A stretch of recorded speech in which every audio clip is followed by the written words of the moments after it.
அனைவருக்கும் வணக்கம் நண்பர்களே. இன்வெஸ்டோபீடியா தமிழ் சேனலுக்கு உங்களை வரவேற்கிறேன். நம்ம சேனலை இன்னும் நீங்கள் சப்ஸ்கிரைப் பண்ணல அப்படின்னா உடனே சப்ஸ்கிரைப் பண்ணிடுங்க நண்பர்களே. அப்புறம் அந்த பெல் ஐக்கானையும் கிளிக் பண்ணிவிடுங்க. ஏன்னா புது வீடியோ போட்டோம் அப்படின்னா நோட்டிஃபிகேஷன் வந்து உங்களுக்கு உடனே வந்துடும். இன்றைக்கி நம்ம பார்க்க போகிறது கிரெடிட் கார்டு வந்து யூஸ் பண்ணலாமா வேணாமா, அப்படி யூஸ் பண்ணோம் அப்படின்னா என்னென்ன அட்வான்டேஜ் இருக்குது, என்னென்ன டிஸ்அட்வான்டேஜஸ்லாம் இருக்குது அப்படின்னு சொல்லி பார்க்க போகிறோம். ஃபஸ்ட்டு வந்து நம்ம கிரெடிட் கார்டு யூஸ் பண்ணுறதுல இருக்க அட்வான்டேஜஸ் பற்றி பார்க்கலாம். ஃபஸ்ட் அட்வான்டேஜ் வந்து கன்வீனியன்ஸ், சௌகரியம். நம்ம வந்து கடைக்கு போகிறப்ப நம்ம கையில் வந்து எவ்வளோ பணம் இருக்குது, பக்கத்தில் வந்து ஏடிஎம் இருக்கா, அப்படியே ஏடிஎம் இருந்தாலும் ஏடிஎம்மில் வந்து அமௌண்ட் இருக்குமா அப்படின்னு சொல்லி நம்மளுக்கு வந்து டென்ஷன் ஆகிறதுக்கு தேவையில்ல. நமக்கு தேவையான பொருட்கள்லாம் கடையில் வாங்கிட்டு ஜஸ்ட்டு வந்து நம்ம அந்த கடையில் இருக்க பாயிண்ட் ஆஃப் சேல், பிஓஎஸ் மிஷின்னு சொல்லுவோம், அந்த மிஷினில் வந்து ஸ்வைப் பண்ணிட்டோன்னா போதும். ஜஸ்ட்டு வாங்குறப்ப நம்ம என்னெல்லாம் வாங்குகிறோம் அப்படின்னு சொல்லி ட்ராக் வச்சுக்கோங்க. அடுத்த அட்வான்டேஜ் வந்து ரெக்கார்ட் கீப்பிங். இப்போ நம்ம பண்ணுற செலவு எல்லாமே ஈஸியாக வந்து அந்த டீட்டெயில்ஸ்லாம் மெயின்டைன். இப்போ நம்ம பணமாக கொடுத்து பொருட்கள்லாம் வாங்குகிறோம் அப்படின்னா அதெல்லாம் ட்ராக் பண்ணுறது வந்து ரொம்ப கஷ்டம். ஏதாவது டைரியில் வந்து எழுதி வைக்கணும், இல்லைன்னா எக்ஸலில் நோட் பண்ணி வைக்கணும். எப்படினாலும் கொஞ்சம் செலவு பண்ணதை வந்து நம்ம நோட் பண்ண வந்து மறந்துடுவோம். ஆனால் நம்ம இப்போ இந்த கிரெடிட் கார்டு யூஸ் பண்ணுறோம் அப்படின்னா இந்த ப்ராப்ளம் வந்து இல்லை. ஏன்னா மந்த்லி ஸ்டேட்மெண்ட்டில் என்னென்ன செலவு எதுக்கெல்லாம் பண்ணியிருக்கோம் அப்படின்னு சொல்லி டீட்டெயில் ஃபுல்லாக இருக்கும். ஸோ அந்த மந்த்து ஃபுல்லாக நம்ம பண்ண செலவுகள்லாம் ட்ராக் பண்ணுறது வந்து ரொம்ப ஈஸியாக இருக்கும். அடுத்த முக்கியமான அட்வான்டேஜ் வந்து ஜீரோ காஸ்ட் ரிவால்விங் கிரெடிட். அதாவது நம்ம கிரெடிட் கார்டை வந்து கரெக்டாக யூஸ் பண்ணோம் அப்படின்னா நம்ம யூஸ் பண்ணுற அமௌண்ட்டுக்கு எந்த வட்டியுமே நம்ம கட்ட தேவையில்லை.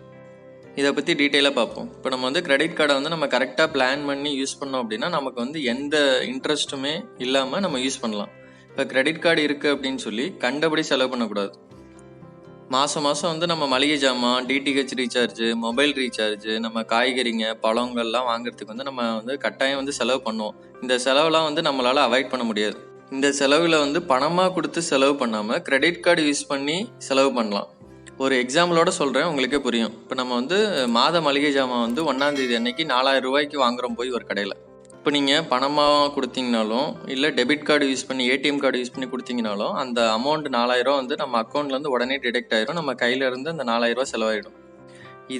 அதே அமௌண்ட்டை வந்து நம்ம இப்போ கிரெடிட் கார்டு மூலமாக செலவு பண்ணோம் அப்படின்னா அந்த பொருட்களை வந்து நம்ம வந்து உடனே வாங்கிக்கலாம். ஆனால் அந்த அமௌண்ட் வந்து ரியலாக எப்போ கட்டுவோம் அப்படின்னா அந்த கிரெடிட் கார்டோட நெக்ஸ்ட் டியூ டேட்டில் தான் கட்டுவோம்.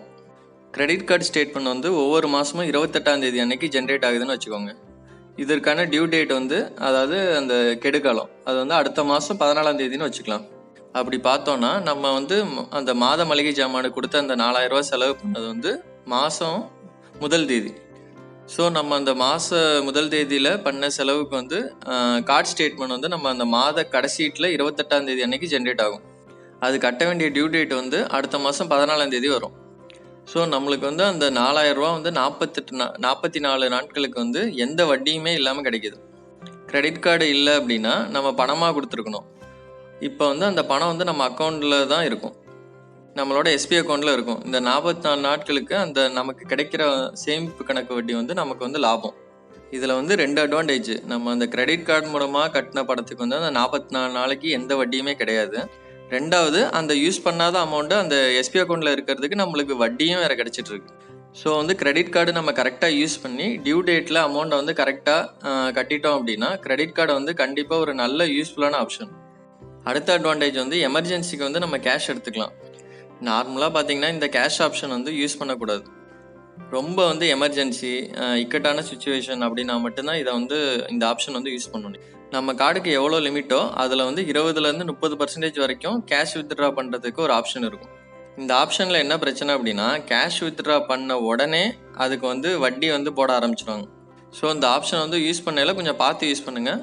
என்னோட ஒப்பீனியன் படி முடிஞ்ச அளவுக்கு இந்த ஆப்ஷனை வந்து அவாய்ட் பண்ணுறது நல்லது. அடுத்த அட்வான்டேஜ் வந்து கிரெடிட் கார்டுக்கு வந்து நிறைய டிஸ்கவுண்ட்டு, கேஷ்பேக் ஆஃபர்ஸ்லாம் கிடைக்கும். ஆன்லைன் ஷாப்பிங் பண்ணையில், அதாவது அமேசான், ஃப்ளிப்கார்ட்டு, மிந்த்ரா அதெல்லாம் பண்ணுறப்ப சில குறிப்பிட்ட கிரெடிட் கார்ட்ஸுக்கு பார்த்தீங்க அப்படின்னா ஸ்பெஷல் டிஸ்கவுண்ட் இருக்கும். ஃப்ளாட் 5%, 10% அந்த மாதிரி டிஸ்கவுண்ட் வந்து நிறைய இருக்கும். அது இல்லாமல் கேஷ்பேக் ஆஃபர்ஸ்லாமும் இருக்கும். அப்புறம் மோஸ்ட்லி எல்லா கிரெடிட் கார்டுமே நம்ம செலவு பண்ணுற எல்லா அமௌண்ட்டுக்குமே ரிவார்ட் பாயிண்ட்ஸ் மாதிரி கொடுப்பாங்க. இந்த ரிவார்ட் பாயிண்ட்ஸை வந்து இயர்லி ஒன்ஸ் வந்து நம்ம கிரெடிட் கார்டோட டியூவில் வந்து கழிச்சுக்குவாங்க. அப்படி இல்லை அப்படின்னா ஏதாவது திங்ஸ் வாங்குறதுக்கு இந்த ரிவார்ட் பாயிண்ட்ஸை நம்ம யூஸ் பண்ணிக்கலாம். அடுத்து வந்து கிரெடிட் கார்ட்ஸோட டிஸ்அட்வான்டேஜ் பற்றி பார்க்கலாம். ஃபஸ்ட்டு வந்து பார்த்திங்கன்னா டெம்டேஷன். அதாவது கிரெடிட் கார்டு யூஸ் பண்ணுறது வந்து ரொம்ப ஈஸியாக நம்ம ஒரு 10,000 ரூபா பொருளை வாங்கிட்டு ஈஸியாக ஸ்வைப் பண்ணிட்டு போயிடலாம். ஸோ நம்ம ரீபேமெண்ட் கெப்பாசிட்டியை விட அதிகமாக செலவு பண்ணுறதுக்கு இதில் சான்ஸ் இருக்குது. ஸோ யூஸ் பண்ணையில் கொஞ்சம் கரெக்டாக பார்த்து யூஸ் பண்ணுங்க. அடுத்த டிஸ்அட்வான்டேஜ் வந்து ஹை இன்ட்ரெஸ்ட் சார்ஜஸ், அதாவது அதிக வட்டி. முன்னாடியே சொன்னதாங்க, நம்ம பண்ணுற செலவில் வந்து கரெக்டாக டியூ டேட்டில் வந்து கட்டிட்டோம் அப்படின்னா நமக்கு வந்து எந்த வட்டியுமே கிடையாது, பெனிஃபிட் வந்து ரொம்ப அதிகம். அப்படி நம்ம கட்டாமல் விட்டுட்டோம் அப்படின்னா கிரெடிட் கார்டுக்கு வந்து நார்மலாகவே இன்ட்ரெஸ்ட் ரேட் வந்து ரொம்ப அதிகம். அதே மாதிரி கிரெடிட் கார்டில் வந்து கேஷ் வித்ட்ராவல் பண்ணீங்க அப்படின்னா அதுக்கும் உடனே வந்து வட்டி போட ஆரம்பிச்சிருவாங்க, அதுக்கும் வட்டி வந்து அதிகம் தான். அடுத்த டிஸ்அட்வான்டேஜ் வந்து அட்வர்டைஸ்மெண்ட்டில் இப்போ ரொம்ப கம்மி வட்டிக்கு வந்து இஎம்ஐ ஆப்ஷனில் தரேன் அப்படின்னு சொல்லி கிரெடிட் கார்டில் சொல்லுவாங்க. இந்த ஆஃபர் பற்றி நல்லா ஃபுல்லாக படிச்சுட்டு அதுக்கப்புறம் தான் அதை வந்து நீங்கள் யூஸ் பண்ணிக்கணும்.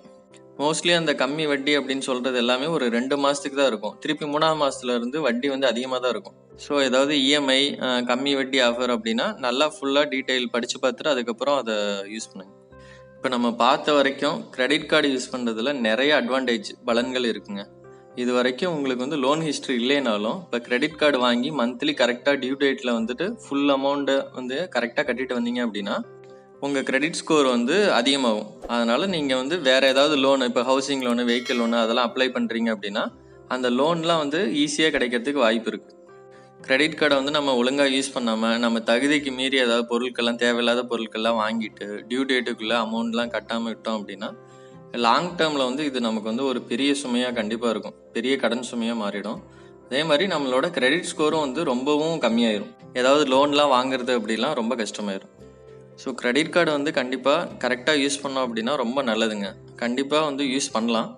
யூஸ் பண்ணுறப்ப ஜஸ்ட்டு வந்து யூஸ் பண்ணுறப்ப டியூ கட்டுறப்பெல்லாம் டிசிப்ளினாக கரெக்டாக பண்ணுறோமா அப்படின்னு சொல்லிட்டு நல்லா செக் பண்ணிவிட்டு பண்ணோம் அப்படின்னா கண்டிப்பாக கிரெடிட் கார்டு வந்து ஒரு சூப்பரான ஆப்ஷனுங்க. கிரெடிட் கார்டு பற்றி என்னால் முடிஞ்ச அளவு வந்து கவர் பண்ணியிருக்கேன் இந்த வீடியோவில். உங்களுக்கு வந்து கண்டிப்பாக யூஸ்ஃபுல்லாக இருந்திருக்கும்னு நம்புகிறேன். ஏதாவது டவுட்னா கமெண்ட் பண்ணுங்கள், நான் கண்டிப்பாக கிளாரிஃபை பண்ணுறேன். இன்னும் நம்ம சேனலை வந்து நீங்கள் சப்ஸ்கிரைப் பண்ணல அப்படின்னா கண்டிப்பாக உடனே சப்ஸ்கிரைப் பண்ணி சேனலுக்கு வந்து ஹெல்ப் பண்ணுங்கள். வீடியோ வந்து லைக் பண்ணுங்கள், ஷேர் பண்ணுங்கள், ஃபீட்பேக்கை வந்து கமெண்ட் பண்ணுங்கள். அடுத்த வீடியோவில் சந்திக்கலாம் நண்பர்களே. வணக்கம்.